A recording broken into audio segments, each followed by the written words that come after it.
देश की हालत आपको दिख रही है। देश में क्या हो रहा है, क्या नहीं हो रहा है, आपसे नहीं छुपाया जा सकता है।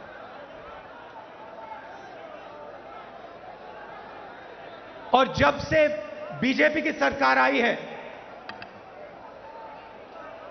तब से देश में नफरत और क्रोध बढ़ता जा रहा है। सही है? आपको लग रहा है कि नफरत और क्रोध देश में बढ़ता ही जा रहा है। सही है ना?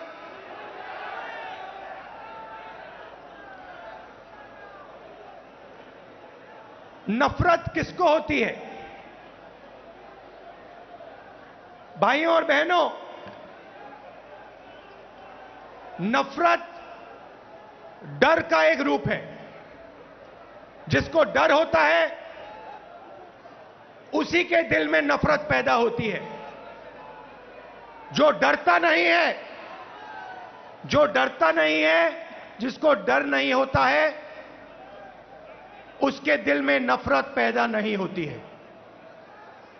तो भाइयों और बहनों, जब हम कहते हैं हिंदुस्तान में नफरत बढ़ रही है,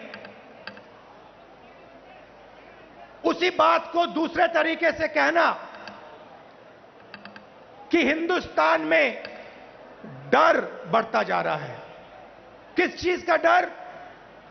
भविष्य का डर, महंगाई का डर, बेरोजगारी का डर, यह बढ़ता जा रहा है। और इसके कारण हिंदुस्तान में नफरत बढ़ती जा रही है। और नफरत से क्या होता है? नफरत से लोग बढ़ते हैं, देश बढ़ता है और देश कमजोर होता है। बीजेपी और आरएसएस के नेता देश को बांटते हैं और जानबूझकर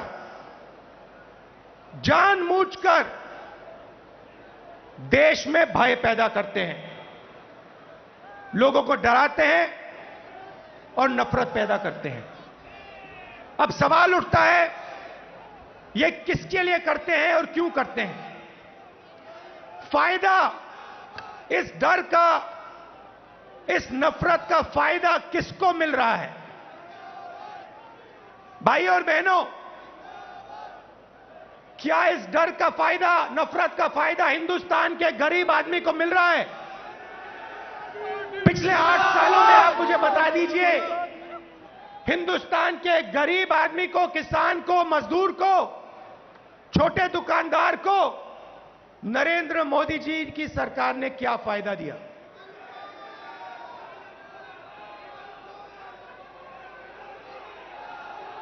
पूरा का पूरा फायदा, डर और नफरत का फायदा हिंदुस्तान के 2 उद्योगपति उठा रहे हैं। आप बाकी उद्योगपतियों से भी पूछ लो, वो भी आपको बताएंगे कि पिछले 8 साल में हमारा कोई फायदा नहीं हुआ, सिर्फ 2 व्यक्तियों का फायदा हुआ है। और देखने को मिल रहा है, चाहे एयरपोर्ट हो, चाहे पोर्ट हो, सड़कें हो, सब कुछ, सेलफोन, तेल, सब कुछ इन्हीं 2 व्यक्तियों के हाथ में जा रहा है। मीडिया देश को डराती है, नफरत पैदा होता है, और फिर पूरा का पूरा फायदा बीजेपी 2 लोगों को दे रही है। आप देखिए, नरेंद्र मोदी जी ने नोटबंदी की। नोटबंदी से गरीबों का फायदा हुआ? गरीबों की जेब से पैसा निकाला, गरीबों को कहा काले धन के खिलाफ लड़ाई है। और फिर कुछ ही महीनों बाद आपने देखा कि जो आपके जेब में से पैसा निकाला गया था, लाखों करोड़ रुपए, देश के सबसे बड़े उद्योगपतियों का कर्जा माफ किया गया। किसान का कर्जा माफ नहीं करेंगे।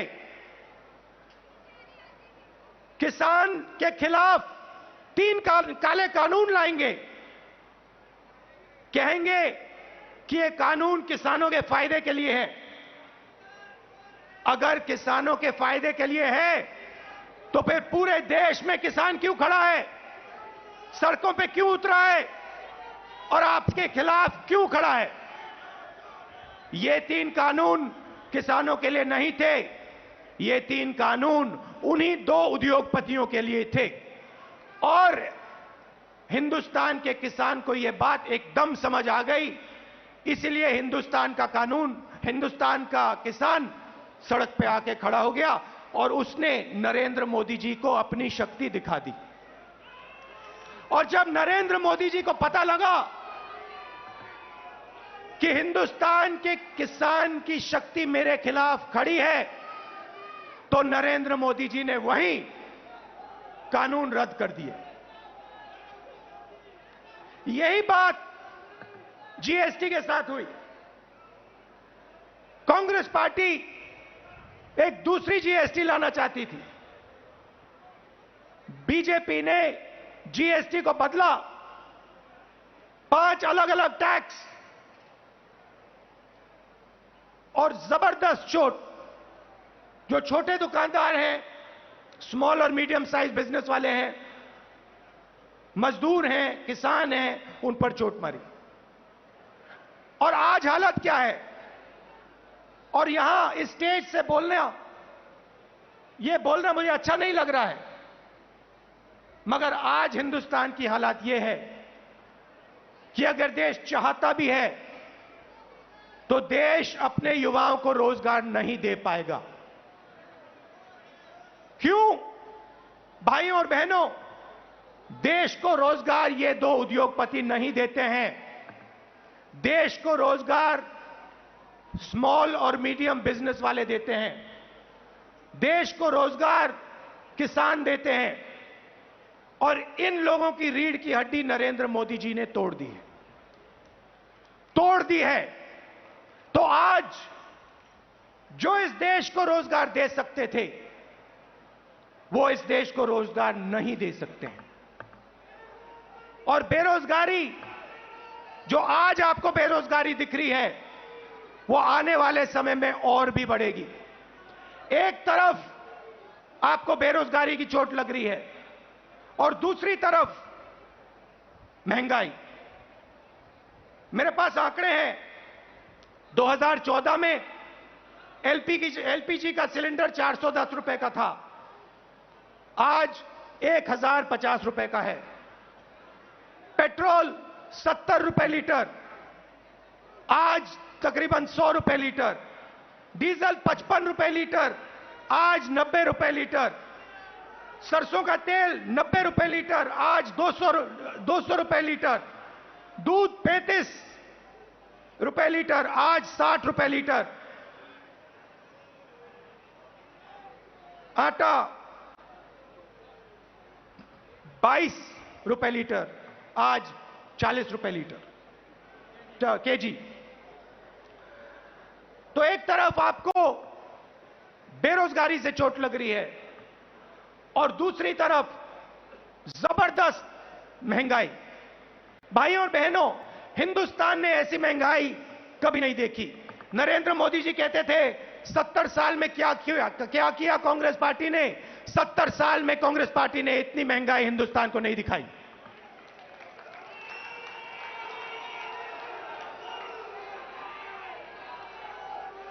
तो हिंदुस्तान का आम नागरिक बहुत मुश्किल में है, बहुत दर्द सह रहा है। और जब विपक्ष इन बातों को पार्लियामेंट में उठाना चाहती है, तो नरेंद्र मोदी जी और उनकी सरकार विपक्ष को पार्लियामेंट में बोलने नहीं देती। चाहे किसानों का मुद्दा हो, चाहे चाइना का आक्रमण जो हुआ उसकी बात करना चाहे, बेरोजगारी की बात करना चाहे, महंगाई की बात करना चाहे, हम नहीं कर सकते, पार्लियामेंट में नहीं कर सकते। और आप देखिए, यहां हमारे मीडिया के मित्र हैं, इनका काम जो जनता के मुद्दे हैं उनको उठाने का होता है, मगर ये भी अपना काम नहीं करते हैं। 24 घंटा ये कैसे करेंगे?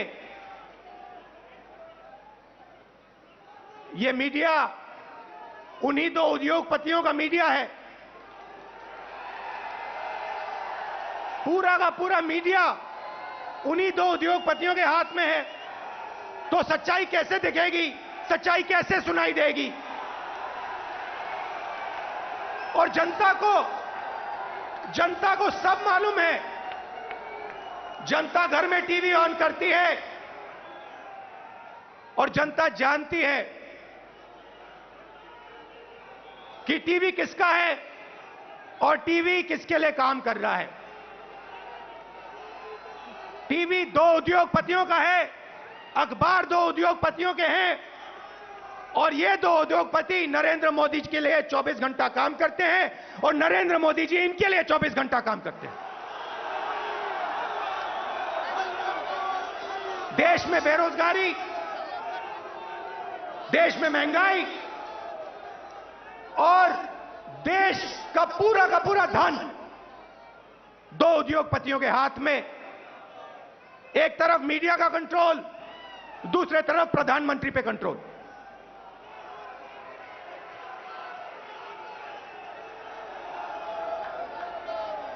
अभी किसी ने कहा नरेंद्र मोदी जी प्रधानमंत्री हैं, मगर मैं आपको एक गारंटी दे सकता हूं, नरेंद्र मोदी जी प्रधानमंत्री हैं, मगर उन दो उद्योगपतियों के समर्थन के बिना नरेंद्र मोदी प्रधानमंत्री नहीं हो सकते।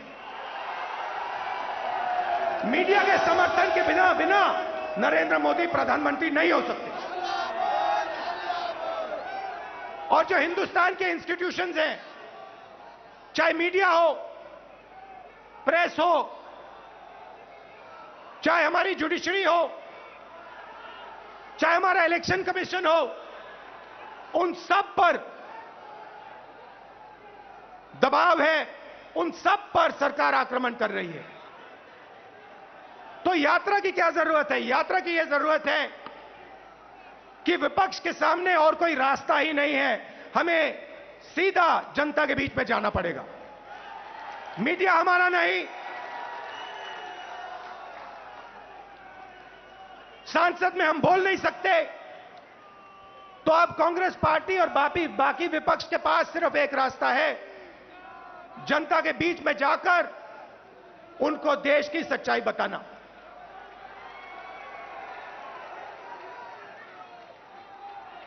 जो भी नरेंद्र मोदी जी के खिलाफ काम करना चाहता है, चाहे कोई भी हो, विपक्ष की पार्टी हो, एक्टिविस्ट हो, एनजीओ का कोई व्यक्ति हो, उस पर पूरा का पूरा जबरदस्त आक्रमण होता है। ईडी, सीबीआई, इनकम टैक्स, ये सब के सब लगा दिए जाते हैं। 55 घंटे मुझे ईडी में वहां पे बैठाया। मगर मैं एक बात समझाना चाहता हूं नरेंद्र मोदी जी को, मैं आपकी ईडी से नहीं डरता हूं, मुझे कोई फर्क नहीं पड़ता। आप 55 घंटे करो, 100 घंटे करो, 200 घंटे करो, 500 घंटे करो, 5 साल करो, कोई फर्क नहीं पड़ता मुझे। ये हमारा जो संविधान है, जो इस देश की आत्मा है, आज इसकी रक्षा करना, आज इसको बचाने का काम हर हिंदुस्तानी नागरिक को करना पड़ेगा। क्योंकि अगर हमने ये नहीं किया अगर हम आज नहीं खड़े हुए तो फिर यह देश नहीं बचेगा, क्योंकि यह देश संविधान है। यह देश इस देश की जनता की आवाज है। यह देश इस देश की जनता का भविष्य है। यह देश दो उद्योगपतियों का नहीं है। यह देश हिंदुस्तान के गरीब लोगों का है। और आज दो हिंदुस्तान बन गए हैं, एक मजदूरों का, गरीबों का, किसानों का, बेरोजगार युवाओं का। उस देश में कोई सपना नहीं देखा जा सकता। उस देश में अगर आप रोजगार चाहते हो नहीं मिल सकता। अगर आप अपने बच्चों को कॉलेज यूनिवर्सिटी में भेजना चाहते हो आप नहीं कर सकते हो। उस देश में आपको अपना खून पसीना देना पड़ेगा और खून पसीना देने के बाद आपको कोई फायदा नहीं मिलेगा। और दूसरा देश, इसी हिंदुस्तान के अंदर 2, 3, 10, 15 उद्योगपतियों का, अरबपतियों का, उसमें आप जो भी सपना देखना चाहते हो देख सकते हो। जो भी आप चाहते हो आपको हिंदुस्तान में मिल जाएगा। भाइयों और बहनों, इन दो देशों के बीच में लड़ाई है। नरेंद्र मोदी जी की विचारधारा कहती है कि देश को बांटना है और पूरा का पूरा फायदा चुने हुए लोगों को देना है। हमारी विचारधारा कहती है कि देश सबका है और देश की जनता जो अपना खून और पसीना देती है उसका फायदा 2-3 उद्योगपतियों को नहीं मिलना चाहिए। उसका फायदा हिंदुस्तान के किसान को, मजदूर को, गरीब को, बेरोजगार युवाओं को मिलना चाहिए। यह फर्क है। और आप चाहिए, आप आज चले जाइए और किसी भी छोटे दुकानदार से, किसी भी मजदूर से, किसी भी स्मॉल और मीडियम बिजनेस वाले से, किसी भी किसान से पूछ लीजिए क्या यूपीए के समय और आज के समय में क्या फर्क है। यूपीए के समय में 70,000 करोड़ रुपए यूपीए की सरकार ने हिंदुस्तान के किसानों को दिया बिना पूछे। नरेंद्र मोदी जी ने 3 काले कानून दिए। मजदूरों के लिए यूपीए सरकार ने एक ऐतिहासिक कानून मनरेगा दिया। नरेंद्र मोदी जी ने पार्लियामेंट में कहा कि मनरेगा गरीबों पर अपमान है। और फिर आज उनको नरेगा देना पड़ रहा है, क्योंकि अगर आज यूपीए का नरेगा नहीं होता हिंदुस्तान में आग लग जाती। जमीन अधिग्रहण बिल हम लाए, लाखों करोड़ रुपए हमने गरीब जनता को कॉम्पनसेशन में दिला। लाखों करोड़ रुपए, अरबपति बना दिए। पहले बिना पूछे किसान की जमीन छीन ली जाती थी। हजारों एकड़ बिना पूछे 1 मिनट में छीन लिया जाता था। हमने कहा यह गलत है, हम कानून लाए। नरेंद्र मोदी जी ने पहला काम उस कानून को रद्द करने की कोशिश की। उनका पहला काम था।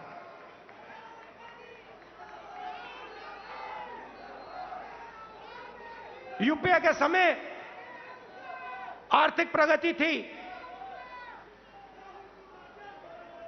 हम करोड़ों लोगों को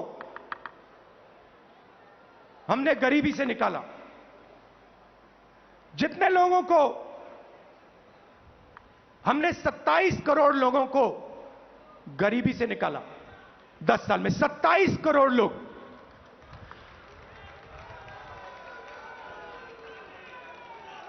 भोजन का अधिकार, मनरेगा, कर्जा माफी,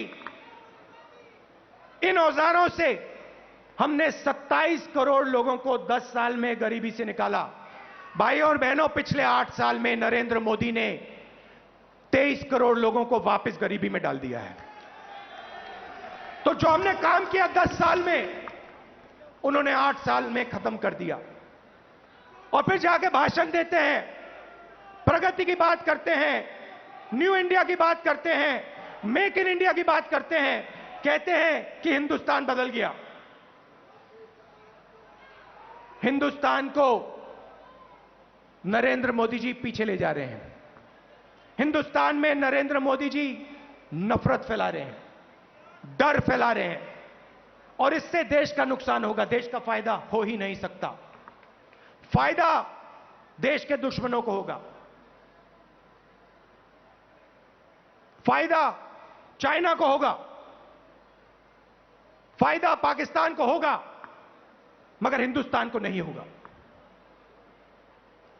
हिंदुस्तान में जितनी भी नफरत फैलेगी, जितना क्रोध फैलेगा, जितना डर फैलेगा, उतना हिंदुस्तान कमजोर होगा। और पिछले 8 सालों में नरेंद्र मोदी जी ने हिंदुस्तान को कमजोर करने का काम किया है। जो हमारी आर्थिक शक्ति थी उसको खत्म किया। बेरोजगारी, 40 साल से सबसे ज्यादा बेरोजगारी आज हिंदुस्तान में, वो नरेंद्र मोदी जी की देन है। मैं आपसे पूछना चाहता हूं, क्या महंगाई से, बेरोजगारी से, नफरत से देश मजबूत होता है क्या? कौन सी दुनिया में नफरत, बेरोजगारी, महंगाई से देश मजबूत होता है? देश कमजोर होता है। और नरेंद्र मोदी जी और बीजेपी देश को कमजोर करने का काम कर रहे हैं। कांग्रेस पार्टी देश को जोड़ती है, हम नफरत मिटाते हैं, हटाते हैं, और जब नफरत मिटती है, खत्म होती है, जब डर कम होता है, तब हिंदुस्तान तेजी से आगे बढ़ता है। हमने ये करके दिखाया है, सालों करके दिखाया है। तो ये मैं आपको कहना चाहता था। कांग्रेस कार्यकर्ताओं को मैं धन्यवाद करना चाहता हूं। आप हमारी विचारधारा के लिए लड़ते हो, आप हिंदुस्तान के लिए लड़ते हो, आप संविधान के लिए लड़ते हो, आप अपना खून, अपना पसीना इस देश को देते हो। मैं आपको दिल से धन्यवाद करना चाहता हूं और आपको कहना चाहता हूं कि कांग्रेस पार्टी का कार्यकर्ता ही देश को बचा सकता है। कांग्रेस पार्टी की विचारधारा देश को प्रगति के पथ पे ला सकती है। हमारे लिए सरकार ने, जैसे मैंने कहा, रास्ते बंद कर दिए हैं। पार्लियामेंट का रास्ता बंद कर दिया। संसद में कांग्रेस पार्टी या विपक्ष के लोग भाषण कर ही नहीं सकते, हमारा माइक ऑफ हो जाता है। और किसी भी मुद्दे पे हम चाइना के आक्रमण पे बात करना चाहते हैं, नहीं कर सकते। बेरोजगारी के बात पे बात करना चाहते हैं, नहीं कर सकते। महंगाई पे बात करना चाहते हैं, नहीं कर सकते। वो रास्ता बंद है। जो हमारे इंस्टीट्यूशंस हैं, चाहे वो मीडिया हो, चाहे वो इलेक्शन कमीशन हो, जुडिशरी हो, मैंने कहा उन पर आक्रमण है, उन पर दबाव है। तो हमारे लिए सबके सब रास्ते बंद हैं, एक ही रास्ता बचा है, और वो रास्ता हमें सबसे अच्छा लगता है। जनता के बीच में जाकर, सीधा जनता के बीच में जाकर जनता को जो देश की सच्चाई है वो बताना, और जो जनता के दिल में है उसको गहराई से सुनना और समझना। इसीलिए कांग्रेस पार्टी भारत जोड़ो यात्रा शुरू कर रही है।